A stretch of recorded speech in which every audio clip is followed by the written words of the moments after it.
ബഹുമാനില്ല. വളരെ വിചിത്രമായ ഒരു ശീർഷകത്തെ ആധാരമാക്കിയാണ് ഇന്ന് നമ്മുടെ ചർച്ച. ഒരുപക്ഷെ ഈ തലക്കെട്ട് കണ്ട നിങ്ങൾക്ക് എന്താ ഇങ്ങനെ ഒന്ന് എന്ന ഒരു ആശങ്ക വരും. ആ ആശങ്ക ദൂരീകരിക്കുന്നതിനും വിശകലനം ചെയ്യുന്നതിനുമാണ് നാം ഇന്ന് ഇങ്ങനെയൊരു പ്രമേയം ചർച്ചക്ക്. ഇതിന് ആധാരമായത് ഐവിറ്റി അഥേനിയം എന്ന നമ്മുടെ ക്ലബ് ഹൗസ് കഴിഞ്ഞ ദിവസം വിശകലനത്തിന് എടുത്ത ഒരു വിഷയത്തിലേക്ക് ഒരു സംഘപരിവാർ പ്രവർത്തകയായ സഹോദരി വന്ന് ചോദിച്ച ചില ചോദ്യങ്ങളാണ്.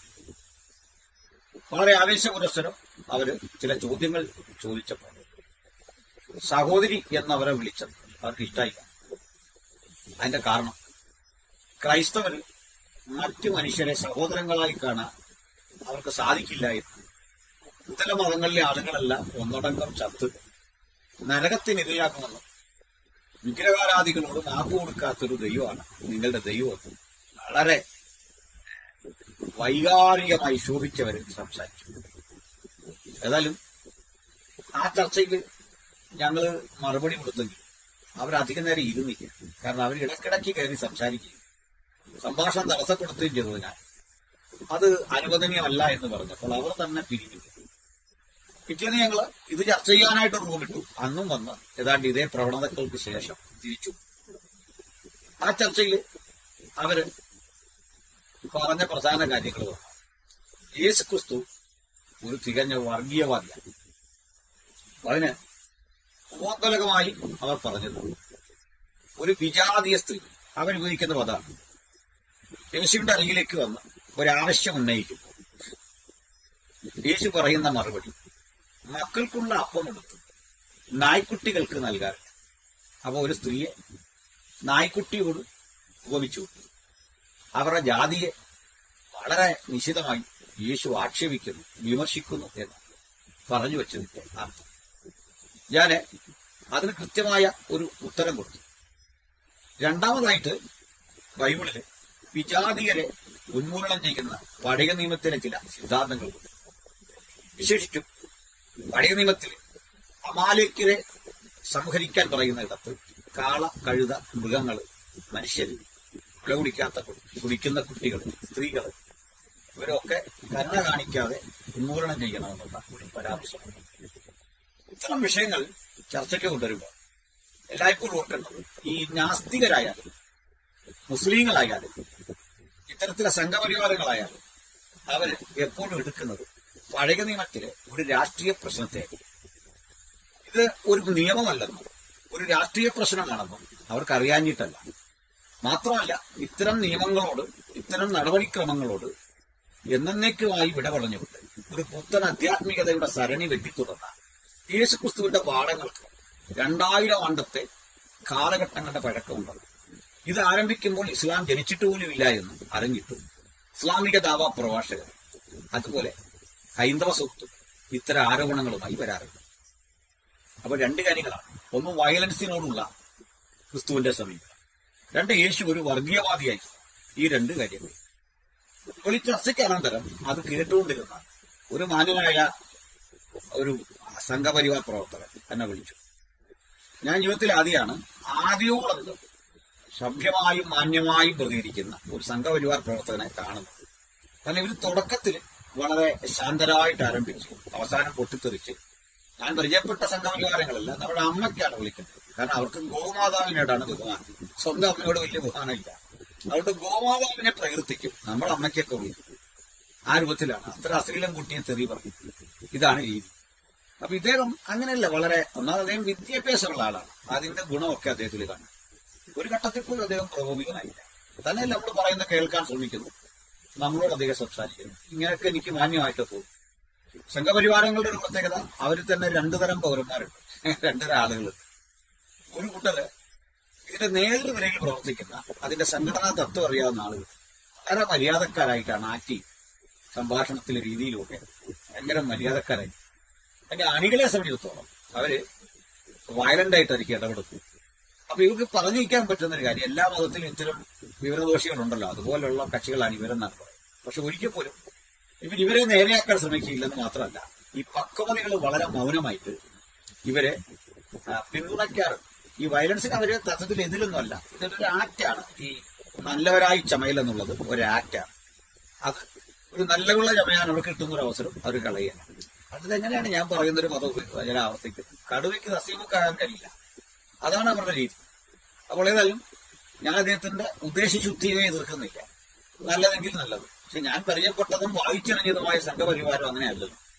അത് കിരാതം തന്നെയാണ്, ഭീകരം തന്നെയാണ്, ഫാസിസമാണ്.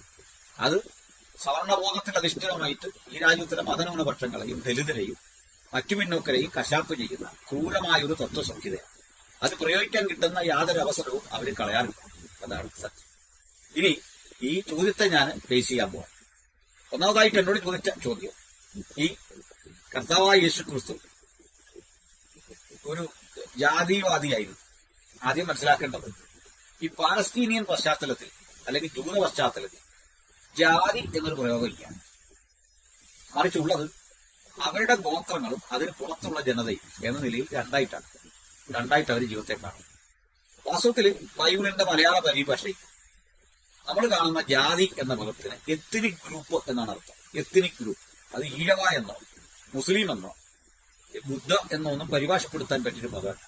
പക്ഷെ ബൈബിൾ പരിഭാഷകൾ ആദ്യകാലങ്ങളിൽ ഇങ്ങനെ പരിഭാഷപ്പെടുത്തിയ ഒരു പ്രശ്നം കിടക്കുന്നു എന്നത് സമ്മതിക്കാതെ വന്നു. എത്നിക് ഗ്രൂപ്പിന് എന്താണ് പരിഭാഷ ചെയ്യേണ്ടത് എന്ന് നിങ്ങൾ തന്നെ ചിന്തിച്ചാൽ മതി. മറ്റൊന്ന് ഇതിൽ കിടക്കുന്ന പരിഭാഷ ജെൻഡൈൽസ് എന്നാണ്. ജെൻഡൈൽസ് ആർ എത്നിക് ഗ്രൂപ്പ് എന്ന്. അപ്പൊ എത്നിക് ഗ്രൂപ്പുകൾ എന്ന് കിടക്കുന്ന ഈ പദപ്രയോഗത്തിന്റെ അർത്ഥം നമുക്ക് ആദ്യം മനസ്സിലാക്കാം. എത്നിക് ഗ്രൂപ്പ് എന്ന് പറഞ്ഞാൽ ഇവിടെ ഉദ്ദേശിക്കുന്ന ബൈബിൾ ഉദ്ദേശിക്കുന്ന അർത്ഥം ഇസ്രായേൽ എന്നറിയപ്പെടുന്ന ഒരു ജനത, ആ ജനതയ്ക്ക് പുറത്തുള്ള ആളുകളെ എങ്ങനെ അവർ നോക്കിക്കണ്ടു എന്നുള്ളതാണ്. ഒരു ചെറിയ രാജ്യമാണ് ഇസ്രായേൽ എന്ന് പറയുന്നത്. ആ രാജ്യത്തിന് പുറത്തുള്ള മനുഷ്യർക്ക് വ്യത്യസ്ത ആചാരമുണ്ട്, അനുഷ്ഠാനങ്ങളുണ്ട്, ജീവിത രീതികളുണ്ട്. ആ ജീവിത രീതികളും ഇസ്രായേലിന്റെ ജീവിത രീതികളും തമ്മിൽ ഇടകലരാൻ പാടില്ല എന്ന ഒരു കാർക്കശ്യ ബോധം അവരെ ഭരിച്ചു. അതുകൊണ്ട് അമാലേക്കൈറ്റ്സ് അല്ലെങ്കിൽ അമാലേക്കർ എന്നറിയപ്പെടുന്ന ഒരു ജനതയടക്കം യഹൂസിർ എന്നറിയപ്പെടുന്ന കനാനിർ എന്നൊക്കെ അറിയപ്പെടുന്ന ഒരു ജനതയുടെ ആചാരങ്ങൾ, വിഗ്രഹാരാധനകൾ ഇവയെ ഇവർ ചെറുത്തു. അപ്പോൾ ഇരുകൂട്ടരും തമ്മിലുള്ള ഏറ്റുമുട്ടലുകളൊക്കെ അവിടെ. അപ്പോൾ ഈ വിഗ്രഹാരാധനയെ ഇവർ ചെറുക്കാൻ വളരെ പ്രധാനപ്പെട്ട ഒരു കാര്യമാണ്. ഈ വിഗ്രഹാരാധന കേവലമായൊരു വിഗ്രഹാരാധനയല്ല, ഒരു ഐക്കൺ മുമ്പിൽ വെച്ച് പ്രാർത്ഥിച്ചു പോകുന്ന ഒരു പതിവല്ലത്. അതിനപ്പുറത്തെ അർത്ഥങ്ങൾ അതിനാണ്. മിക്കപ്പോഴും ഇവിടെ ഈ ഫെർട്ടിലിറ്റി കൾട്ട് അഥവാ ഊർവരഥാ പൂജ എന്നുള്ള ഒരു അനുഷ്ഠാനം അതെന്താണെന്ന് നിങ്ങൾക്കറിയാം. അതായത് ജനനേന്ദ്രിയങ്ങളെ പൂജിക്കൽ. അപ്പോൾ ജനനേന്ദ്രിയങ്ങളെ ആരാധന വിഷയങ്ങളാക്കി മാറ്റുക. ലിംഗപൂജ. അപ്പൊ ലിംഗപൂജ അനുഷ്ഠിക്കുന്ന ഒത്തിരി വർഗങ്ങൾ ഇന്നും നമ്മുടെ രാജ്യത്ത് അത് മഹത്തരമാണെന്നോ ശ്രേഷ്ഠമാണെന്നൊക്കെ ധരിച്ചു വെക്കുന്ന നിരവധി ആളുകൾ നമ്മുടെ സമൂഹത്തിലുണ്ട്. അപ്പൊ അതൊരു കേവലമായ അതും ഒരു പ്രതീകാത്മകമായ വർഷിപ്പാണെങ്കിൽ ആധുനികമായ ഒരു കാഴ്ചപ്പാടിൽ ഞാൻ ഇതിനെ അല്ല എതിർക്കുന്നത് എന്നുകൂടി പറയുന്നത്. അത് അവരുടെ സ്വകാര്യതയ്ക്ക് ഞാൻ വിടുകയാണ്. അതിനകത്ത് ഞാൻ അനുകൂലിക്കുന്നൊന്നുമല്ല. മറുവശത്ത് ഈ ലിംഗപൂജ എന്ന് പറയുന്ന ആരാധനയ്ക്ക് അപ്പുറത്തേക്ക് ഇതിന് കുറെ അർത്ഥങ്ങൾ, അത് കുറെയൊക്കെ അധാർമികമായി അധപ്പതിക്കാറുണ്ട്. അങ്ങനെയാണ് ദേവദാസിമാർ ഇന്ത്യയിലെ ക്ഷേത്രങ്ങളിൽ സൃഷ്ടിക്കുന്നത്. എഫേസോസിൽ അർത്തമീസ് ദേവിയുടെ പേരിൽ ഇത്തരത്തിലുള്ള ആഭാസത്തരങ്ങൾ നടക്കുകയും അങ്ങ് അറേബ്യയിൽ ലാത്തയുടെയും മനാത്തയുടെയും ഉസയുടെയും ഒക്കെ പേരില് ഇത്തരത്തിലെ അധാർമിക പ്രവണതകളും നഗ്ന പ്രദക്ഷിണവും ഒക്കെ നടന്നു. ഇതൊക്കെ സമാനമായ രീതികൾ ഈ പറയപ്പെട്ട അമാലിക്കരുടെ നാട്ടിൽ നടപ്പിലായിരുന്നു. ഇവരിലൂടെ ലൈംഗികജന്യമായ രോഗങ്ങളുടെ പ്രസരണമുണ്ടാക്കി വളരെ ദുർബലരായ കുട്ടികൾ ജനിക്കുകയും ഒക്കെ ചെയ്യുന്ന പരിസ്ഥിതി സംജാതമായി. ഈ ഒരു പ്രവണത ഇസ്രായേൽ മക്കളുടെ ഇടയിലേക്ക് കയറി വന്നിട്ട് അതിലേക്ക് ആകർഷിക്കപ്പെട്ട് മനുഷ്യൻ പോകാതിരിക്കാൻ അവർ തമ്മിൽ വർജനം ആചരിച്ചു. അതൊക്കെ സ്വാഭാവികല്ലേ. നമ്മുടെ രാജ്യത്ത് ഇന്ന് ഇങ്ങനെയൊക്കെ നടന്നാൽ നമ്മൾ പരിഷ്കൃതാശയം എന്ത് ചെയ്യും? ഞാൻ അതിൽ നിന്ന് വർജനം ആചരിക്കുകയാണ്. അല്ലെ, അവരെ കൊല്ലേണ്ട ബാധ്യത നമുക്കില്ല. പക്ഷെ സാമൂഹ്യമായ ഒരു തകർച്ചയുടെ കാഴ്ചയായിട്ട് അതിനെ കാണാൻ പറ്റും. രാജ്യത്ത് നിൽക്കുന്ന ഒരു നിയമം അനുസരിച്ച് മതപ്രചരണത്തിനുള്ള സ്വാതന്ത്ര്യമാണ് നമ്മുടെ ആർട്ടിക്കിൾ 25 മുതൽ. പക്ഷെ ആ പ്രചരണം എന്ന് പറഞ്ഞ പദത്തെ വളരെ കർശനമായ 3 ഉപാധികൾ കൊണ്ട് നമ്മുടെ ഭരണകൂടം വിലക്കുന്നു. എന്തൊക്കെയാണെന്നറിയട്ടെ, നിയന്ത്രിക്കുന്നു. ഒന്ന്, നിങ്ങളുടെ മതപ്രചരണ രീതികൾ പബ്ലിക് ഹെൽത്തിനും പൊതുജനങ്ങളുടെ ആരോഗ്യത്തിനും പബ്ലിക് ഓർഡറിനും പൊതുക്രമത്തിനും സദാചാര ബോധത്തിനും എതിരായിരിക്കാൻ പാടില്ല എന്നത് കർശനമായിട്ട് നിർദ്ദേശിക്കുന്നു. ആ വ്യവസ്ഥയുടെ അടിസ്ഥാനത്തിൽ നമുക്കിതിനെ ചെറുക്കാം എന്നുള്ളതാണ് സത്യം. പക്ഷേ ഈ മതങ്ങളുടെ സമ്മർദ്ദ ശക്തി കൊണ്ടൊന്നും ഗവൺമെന്റ് അതിന് തയ്യാറാവില്ല. അത് ദുർബലമാണ്.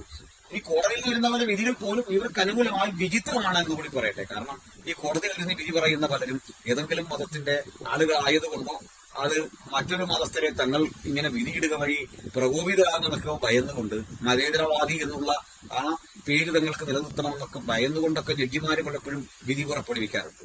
ഞാനതിലേക്ക് കടക്കുന്നില്ല. ഏതായാലും മറുവശത്തേക്ക് വരാം. ഇവിടെ കാണുന്ന ഒരു പ്രശ്നം, ഈ ഇത്തരം ആളുകളെ കൊന്നു വിഗ്രഹാരാധികളെ ഉന്മൂലനം ചെയ്തു. ഈ വിഗ്രഹാരാധികളെ ഉന്മൂലനം ചെയ്യുക എന്ന പഴയ നിയമ കാഴ്ചപ്പാടിന് ഒരു രാഷ്ട്രീയ മുഖമാണ്. അത് സ്പിരിച്വലായ ഒരു കാര്യത്തിലല്ല അധിഷ്ഠിതമായിട്ടുള്ളത്.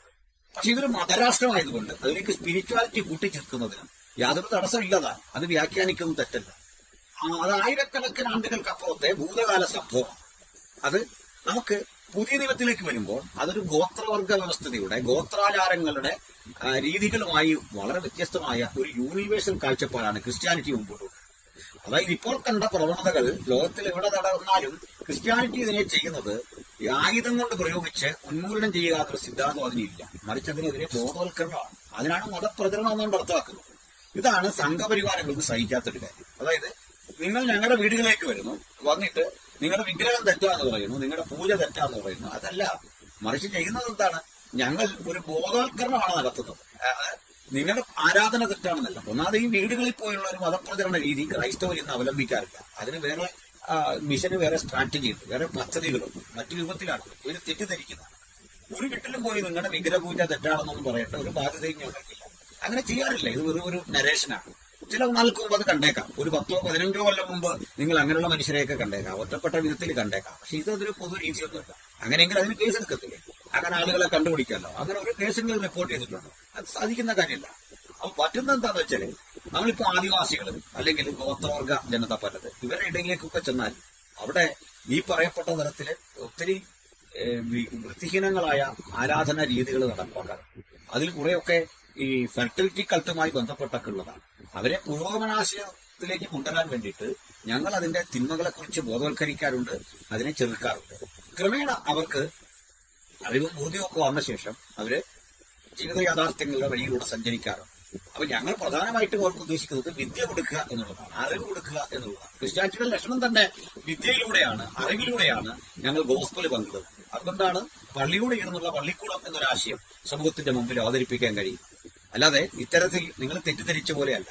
ഇനി സംഘപരിവാരങ്ങളെ ഇത് കൺവിൻസ് ചെയ്യിച്ചിട്ട് കാര്യമില്ല. അവരോടൊക്കെ ഇത് കൺവിൻസ് ചെയ്യിക്കുക എന്നുള്ളത് നമുക്കൊരിക്കലും സാധ്യമായൊരു കാര്യമല്ല. അപവാദം പറയുന്ന ഒരു മാനസികസ്ഥയിലാണ്. അപ്പൊ ആദ്യത്തെ കാര്യത്തിൽ ഞാൻ ഉത്തരം പറഞ്ഞു. വിഗ്രഹാരാധികളെ ഉന്മൂലനം ചെയ്യലെന്നത് ക്രിസ്ത്യാനിറ്റിയുടെ ലക്ഷ്യമല്ല. പക്ഷെ ഞങ്ങൾ വിഗ്രഹാരാധന എന്ന ആശയത്തെ ഉൾക്കൊള്ളുന്നില്ല. വിഗ്രഹാരാധന ക്രൈസ്തവമായിരിക്കത്തില്ല. എന്നിട്ട് ക്രൈസ്തവർ പോലും ഐക്കണകളെ ആരാധിച്ചാൽ ഞങ്ങൾ അത്തരം ആരാധനകളോട് പൊരുത്തമില്ല. കാരണം സൃഷ്ടിയും സൃഷ്ടാവുമുള്ള ആ ഗാഢമായ ബന്ധം ആത്മബന്ധമാണ്. ആത്മബന്ധത്തിന്റെ ആഴങ്ങൾക്കിടയിൽ ഇത്തരം യാതൊരു ഐക്കണകൾക്കും സ്ഥാനമില്ല എന്ന് തന്നെയാണ് ക്രിസ്തീയമായ വീക്ഷണം. ഞങ്ങളുടെ ബോധം അത് തന്നെയാണ്. ക്രൈസ്തവരിലെ കുറെ ആളുകൾ ഐഡലുകളെയോ അതല്ലെങ്കിൽ സിംബലുകളെയോ അല്ലെങ്കിൽ ഐക്കണകളെയോ ഉപയോഗിച്ച് നടത്തുന്ന പ്രചരണ രീതികളും പ്രാർത്ഥനാ രീതികളും പോലും ഞങ്ങൾ നിഷിദ്ധമായി കാണുന്നു. അതിനെ അക്സെപ്റ്റ് ചെയ്യാറില്ല. പക്ഷെ നിങ്ങൾ കണ്ടിട്ടുണ്ടോ എവിടെങ്കിലും ഞങ്ങൾ ഇത് അടിച്ചു നിർത്തുമെന്ന് കണ്ടിട്ടുണ്ടോ? ഇത്തരം സ്ഥാപനങ്ങൾ പൊളിച്ചു എന്ന് കണ്ടിട്ടുണ്ടോ? ഭൂരിപക്ഷം ഞങ്ങൾക്കുള്ള ഇടത്ത് അത് ബുദ്ധിമുട്ടിച്ചു എന്ന് അവരുടെ സ്ഥാപനങ്ങൾ ഉന്മൂലനം ചെയ്യുമെന്ന് കണ്ടിട്ടുണ്ടോ? അതല്ല രീതി. മറിച്ച് ഞങ്ങൾ എന്തുകൊണ്ട് വേറിട്ടിങ്ങനെ നിൽക്കുന്നു എന്ന് ആളുകളോട് പറയുമ്പോൾ ഇവർ ചോദിക്കുന്ന ചോദ്യത്തിനുള്ള ഒരു മറുപടിയാണ് കൊടുക്കുന്നത്. അതിൽ അസഹിഷ്ണുതപ്പെട്ടിട്ട് കാര്യമില്ല. ഇനി രണ്ടാമത്തെ കാര്യം ഈ വർഗീയത എന്നുള്ളതാണ്, ജാതീയത എന്നുള്ളതാണ്. ഈ ജാതീയത എന്ന ഒരു ചിന്ത ക്രിസ്ത്യാനിറ്റിയുടെ മീതെ ആരോപിക്കുന്ന ആളുകൾ ഇവിടെ നടക്കുന്ന ചില വിഭാഗീയതകളാണ് എടുത്തു കാട്ടുന്നത്. Latin Catholics, Syrian Catholics, CSI and CMS ഇങ്ങനെയൊക്കെയുള്ള സഭകളും പെന്തക്കോസ്റ്റൽ ചർച്ചുകളും ഇവയ്ക്കൊക്കെ ഇടയിലുള്ള ചില ജാതീയങ്ങളായ ഒറ്റപ്പെട്ട തുരുത്തുകളെ ചൂണ്ടിക്കാണിക്കാറ്. വാസ്തവത്തില് ഇത് സംഭവിക്കുന്നത് എങ്ങനെയാണെന്ന് ഞാനൊന്ന് ബോധ്യപ്പെടുത്തി പറയാം. നമ്മുടെ രാജ്യം, ഇവിടെ കേരളം നിലനിന്നിരുന്നത് വർഷങ്ങളായിട്ട് ഒരു ചാതുർവർണ്ണ ബോധത്തിലാണ്. ആ ചാതുർവർണ്ണ ബോധത്തിന്റെ പിൻഗാമികളായ മനുഷ്യരാണ് കേരളത്തിലും ഇന്ത്യയുടെ പലയിടങ്ങളിലും കൺവെർട്ട് ചെയ്ത് ക്രിസ്തീയ വിശ്വാസം സ്വീകരിച്ചിട്ടുള്ളത്. അപ്പൊ അവരുടെ ഉള്ളില് മനഃശാസ്ത്രപരമായി കിടക്കുന്ന ഈ ഒരു ബോധത്തെ വന്ന വഴിക്ക് പെട്ടെന്ന് ത്യജിക്കാൻ കഴിയാഞ്ഞിട്ടില്ല എന്നുള്ള ഒരു പരാധീനത ഉണ്ട്. അത് കാണാതിരുന്നതാണ്. എന്നാൽ മറുവശം കൂടി നിങ്ങൾ കാണേണ്ടതുണ്ട്. ഈ സംസ്കാരങ്ങൾ തമ്മിലുള്ള ഒരുതരം സംഘട്ടനം ഒരു യാഥാർത്ഥ്യമാണ്. അതായത് ഒരു ജനത അവർ കഴിച്ചു വരുന്ന ഭക്ഷണം, അവർ ശീലിച്ചു വരുന്ന ആചാരം, അവർ അനുഷ്ഠിച്ചു പോരുന്ന ചില വിവാഹ മര്യാദകൾ, രീതികൾ, ഇത് നമുക്ക് പെട്ടെന്ന് മറ്റൊരു സമൂഹത്തിന് അത് സ്വീകരിക്കണമെന്നില്ല. ഒരു ഉദാഹരണം പറഞ്ഞാല് തമിഴ്നാട്ടിലൊരു പ്രത്യേക വിവാഹ രീതിയുണ്ട്. ഒരു കുട്ടി ജനിച്ചാല്, ഒരു പെൺകുട്ടി ജനിച്ചാല് പെട്ടെന്നൊരു വിവാഹ ചടങ്ങ് നടത്തും, അധികം താമസിക്കാതെ. കഴിവതോട് വയസ്സറിയിക്കുന്നൊക്കെ വേളയില്, പ്രായപൂർത്തിയാകുന്ന വേളയില് ചിലപ്പോൾ അതിനൊരു കല്യാണം നടത്തും. ഈ കല്യാണം യഥാർത്ഥമായിരിക്കില്ല. ആ കല്യാണം എന്താണെന്നറിയില്ലേ, ഇവളുടെ അമ്മാച്ചനാണ് അവളെ കെട്ടുന്നത്. മലയാളിയായ നമുക്കത് ചിന്തിക്കാൻ തന്നെ സാധിക്കുള്ളൂ. അപ്പോ മാമ എന്ന് വിളിക്കുന്ന ആ കുട്ടി, ആ മനുഷ്യൻ, പാപ്പ എന്ന് വിളിക്കുന്ന ഈ പെൺകുട്ടി, അപ്പൊ ഒരു കല്യാണം കഴിയണം, അവരാടുത്ത നിയമം. അപ്പൊ നമുക്കത് ചിന്തിക്കാനാവാത്തതുകൊണ്ട് ഇത്തരം കൾച്ചർ ഫോളോ ചെയ്യുന്ന ഒരു സമൂഹം ഉണർത്തുണ്ടെങ്കിൽ അവർക്കത് കൂടിയേ കഴിയൂ എന്ന് വന്നാൽ എന്താണ് ചെയ്യുക? അതിൽ നിന്ന് നമ്മൾ ബഹിഷ്കൃതരാകാനേ നമ്മുടെ മുമ്പിൽ വഴി. മറ്റൊരു കാര്യം കൂടി പറഞ്ഞാൽ, നാഗാലാൻഡിലെ ആളുകൾ ഈ നായുടെ മാംസം ഭക്ഷിക്കുന്നവരാണ്. അവർ പാമ്പിറച്ചി ഭക്ഷിക്കുന്ന ആൾക്കാരാണ്. അപ്പൊ നായുടെ മാംസം എന്ന് പറഞ്ഞാല് ഇതിനുവേണ്ടി വളർത്തിയ നായൊന്നുമല്ല. അവര് വഴിയിലൂടെ പോകുന്ന സാധാരണ ഒരു നായെ കൊന്ന് അതിന്റെ മാംസം കഴിക്കും. അവരുടെ പാമ്പുകളെ ഭക്ഷിക്കും അവര്. അതുപോലെ തന്നെ നമ്മളെപ്പോലെ അവര് ഈ ഇത്തരം ഭക്ഷണമൊക്കെ കഴിച്ചിട്ട് പെട്ടെന്ന് നല്ല രീതിയിൽ ഈ കൈകാലികൾ കഴുകുകയോ അംഗശുദ്ധി വരുത്തുകയോ കുളിക്കുകയോ ചെയ്യാറില്ല. ഞാൻ അനുഭവസ്ഥനാണ് ഇവരോടുള്ള പല സഹകരണത്തിൽ. അപ്പം നായുടെ മാംസം കഴിക്കുന്ന ആളുകൾക്ക് അവരുടെ ആ സംസ്കാരത്തോട് നമുക്ക് ബുദ്ധിമുട്ടുണ്ടെങ്കിൽ നമ്മൾ എന്താണ് ചെയ്യുന്നത്? അവരും നമ്മൾ ഒരു പൊതുസ്ഥലത്ത് ഒന്നിച്ചു വരുമ്പോൾ ഉണ്ടാകാവുന്ന ഒരു ക്ലാഷ് ഉണ്ട്. ഈ ക്ലാഷിനെ പരിഹരിക്കാൻ ചില വഴിയുണ്ട്. ഒന്നാമതായിട്ട് അവന്റെ ആഹാര രീതികളെ ഞാൻ റെസ്പെക്ട് ചെയ്ത് മാറുക എന്നുള്ളതാണ്. അപ്പൊ അതിൽ നമ്മൾ പുറത്തുനിന്ന് എഴുതിച്ചാൽ അതിൽ കുറ്റമൊന്നുമില്ല. പോത്തിനെ കഴിക്കുന്നതും അതുപോലെ നായ കഴിക്കുന്ന തമ്മിൽ എന്താണ് പ്രത്യേകിച്ച് വ്യത്യാസം? ഞാനൊരു വ്യത്യാസവും കാണുന്നില്ല. ഇനി പച്ചക്കറി കഴിക്കുന്നത് നമ്മൾ എന്താ വ്യത്യാസം? അതൊന്നും കാണുന്നില്ല. കാരണം പച്ചക്കറിക്ക് ജീവനുള്ളതല്ലേ, ഒരു ചെടിയുടെ ഫലമല്ലേ. ഇലകളൊക്കെ കഴിക്കുമ്പോൾ ഇത് തന്നെയുണ്ട്. അത് വെജിറ്റേറിയൻ കഴിക്കുന്നതും ഈ മാംസം കഴിക്കുന്നതും ചിലതരം പ്രശ്നങ്ങൾ തന്നെ. ഉദാഹരണം, നിങ്ങൾക്ക് നല്ല മത്സ്യം വലക്കുന്ന ഗന്ധം നിങ്ങൾക്ക് കിട്ടിയാല് അത് മത്സ്യം കഴിക്കുന്ന ആളാണെങ്കിൽ ആഹാരത്തോട് താല്പര്യം തോന്നും. ഇതേ ഗന്ധം ഒരു വെജിറ്റേറിയൻകാരനാണ് കിട്ടുന്നതെങ്കിൽ അവന് ഓക്കാനം വരും. അപ്പൊ ഇതിന് തങ്ങളിൽ ഇത്തരം പ്രശ്നങ്ങളിൽ മാറി നിൽക്കുകയും കാലോചിതമായി മാനവികതയുടെ അടിസ്ഥാനത്തിൽ ഒന്നിച്ചു ചേരുകയും ചെയ്യേണ്ടതാണ്. ഇതാണ് ചെയ്യേണ്ടത്. മാത്രമല്ല, നമ്മുടെ രാജ്യത്തെ ക്രൈസ്തവർക്കിടയിൽ ഇങ്ങനെ വിഭാഗീയതയുണ്ട് എന്ന് പറയുമ്പോൾ നിങ്ങളൊരു കാര്യം മനസ്സിലാക്കേണ്ടത്, ഇപ്പൊ കേരളത്തെ സംബന്ധിച്ചോളം ഇല്ലായ്മക്കാരായ പരിവർത്തനം ചെയ്ത ആളുകൾ, അത്തരം ക്രൈസ്തവരുമൊക്കെ ഏറ്റവും അധികം ഉള്ളൊരു സമൂഹം ലത്തീൻ കത്തോലിക്കരാണ്. അത് മത്സ്യത്തൊഴിലാളികളായിട്ടുള്ള, അതുപോലെ മലയറേ വിഭാഗങ്ങളിൽപ്പെട്ട ദലിതരായിട്ടുള്ള ആളുകൾ കൺവെർട്ട് ചെയ്തതിന്റെ ഭാഗമായിട്ട് വലിയൊരു പ്രസ്ഥാനമാണ്. പക്ഷെ നിങ്ങൾക്കറിയണ്ടേ, ഇവിടെയുള്ള ഇതര കത്തോലിക്ക സഭകൾ ഈ ലാറ്റിൻ കാത്തലിക്സിനെ അപേക്ഷിച്ച് ഉള്ള ഒരു പ്രത്യേകത നിങ്ങൾക്കറിയാം. ലോകത്തിലെ എല്ലാ മാർപ്പാപ്പമാരും ഈ ലാറ്റിൻ കാത്തലിക് ചർച്ചിൽ നിന്നുള്ളവരാണ്. എല്ലാ മാർപ്പാപ്പമാരും. ഇതിലെ കോൺഗ്രിഗേഷൻ പോപ്പ് ഉണ്ടായിട്ടില്ല. അപ്പൊ ലോകത്തിലെ ഏറ്റവും വലിയ പ്രസ്ഥാനമാണ്. അപ്പോ വിഭാഗീയത പറയുന്ന ആളുകൾ ഒരു സൂക്ഷ്മ ന്യൂനപക്ഷമാണ്. ഇപ്പൊ ജ്ഞാനയാ സമൂഹം അവർക്ക് അവരിൽ നിന്ന് മാത്രമേ വിവാഹം കഴിക്കാവുന്നൊക്കെയുള്ള നിയമങ്ങളെ അവർ പരിഷ്കരിക്കാൻ ബാധ്യസ്ഥരാകും. കാലോചിതമായി അത് ചെയ്തേ പറ്റുമെന്ന് വരുന്നത്. കാലമാണ് ഇത്തരം ചില പ്രശ്നങ്ങളിൽ പരിഹാരം നിർണ്ണയിക്കുന്നത്. അല്ല, ആ നിലയിലേക്ക് മനുഷ്യന്റെ സംസ്കാരം വളരുന്നുണ്ട്. അതിനധികം നാളുണ്ടാവില്ല. മനുഷ്യർ ഒന്നായി തീരുന്ന ഒരു ക്രൈസ്തവ ബോധത്തിന് അധികം നാളുണ്ടാവില്ല. അപ്പോൾ തന്നെ ഈ ടൈറ്റിലുകൾ അവരുപയോഗിക്കുന്ന അവരുടെ ഭാഷാരീതി, ആരാധനയ്ക്കുള്ള രീതി, ആ രീതികൾ തുടരുകയും. അപ്പൊ ഞാൻ പറഞ്ഞു വെച്ചത്, ഹിന്ദുയിസത്തിൽ കാണുന്ന തരത്തിലെ ഒരു വർഗീയതയല്ല ഇവിടെ ക്രിസ്ത്യാനികൾക്കിടയിലുള്ളത് എന്നുകൂടി പറയാൻ ആഗ്രഹിക്കും. ഞാൻ ചില തിരുത്തലുകൾ കൂടി വരുത്താം. അതിലൊരു തിരുത്തല് ഞാൻ വ്യക്തമാക്കിയാല്, നിങ്ങൾക്കറിയാമോ, ലോകത്ത് ഏതെങ്കിലും ഈ ക്രിസ്ത്യൻ പള്ളിയിൽ പ്രവേശനം നിഷേധിച്ച ഒരു മനുഷ്യനെ കണ്ടു. അവിടുത്തെ അംഗത്വമല്ല ഞാൻ പറഞ്ഞു, ഒരു ആദിവാസിക്ക് ആരാധിക്കാം. അയാൾ മാന്യമായ ഒരു വസ്ത്രധാരണത്തോടെ വരും. അടുത്തുള്ള ഒരു ജ്ഞാനയ പള്ളിയിൽ ചെന്നു അവരൊക്കെ അവിടെ നിന്ന് ഇറക്കിടുവോ? ഒരിക്കലും ഇറക്കിടത്തില്ല. അവിടെ നിൽക്കും. അവിടെ ഒന്ന് ആരാധിക്കാം അദ്ദേഹത്തിന്.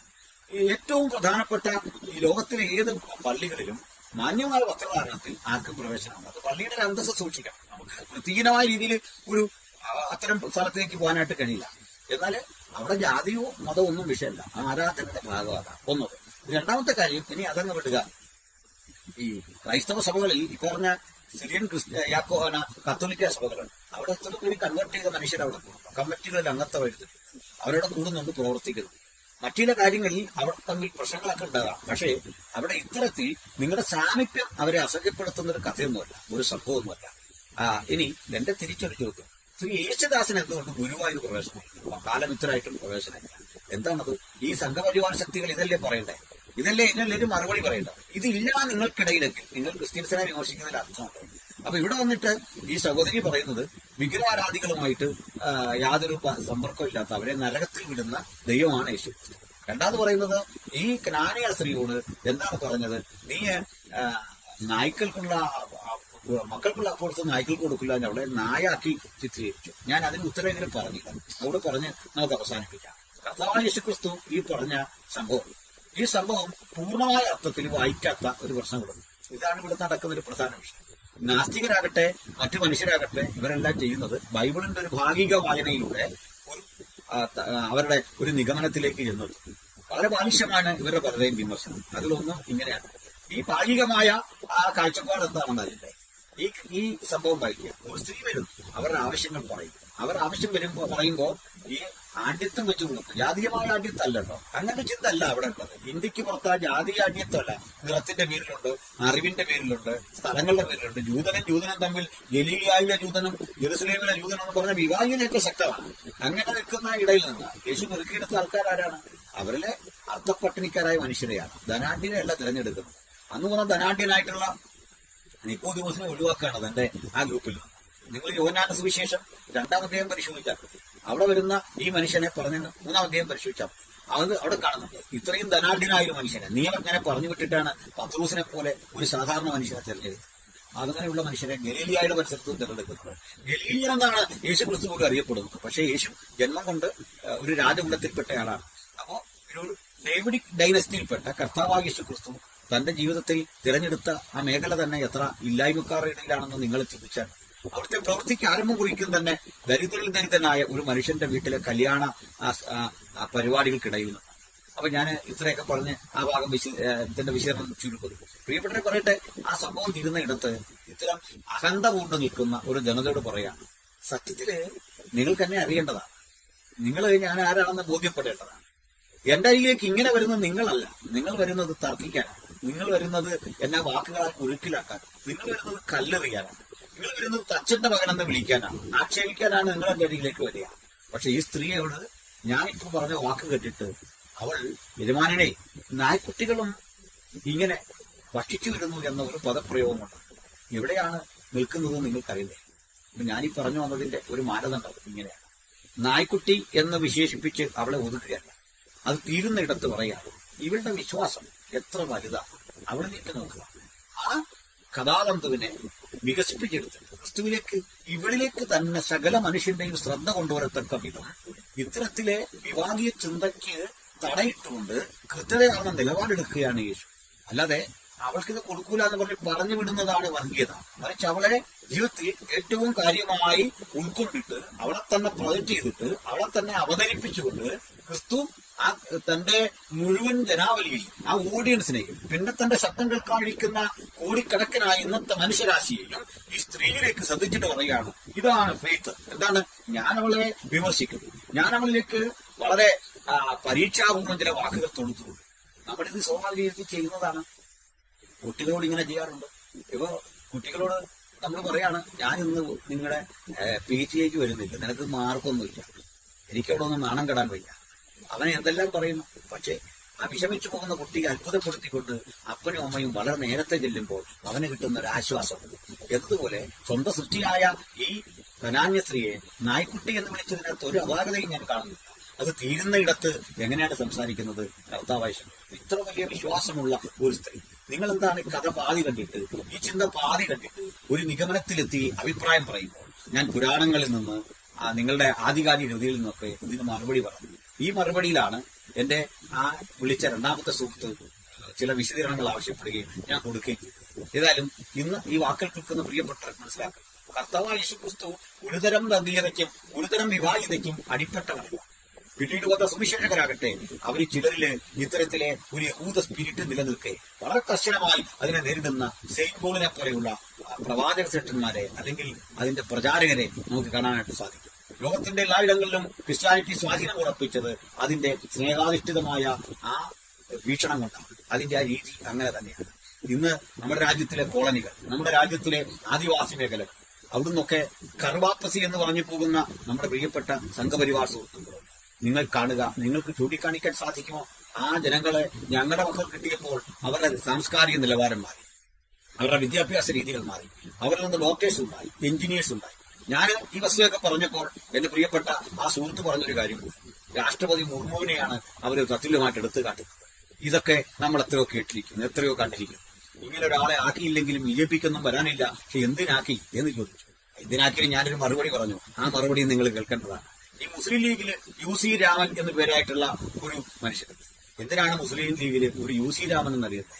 ഈ സംഘടന ഒരു മതേതരത്വ സംഘടനയാണെന്ന് ഇടയ്ക്കൊക്കെ പറയാൻ ഇങ്ങനെയുള്ള UC രാമന്മാരെ. ഇതുപോലെ PDPയിൽ ഒരു സാമ്യമുണ്ട്. എന്തിനാണിത്?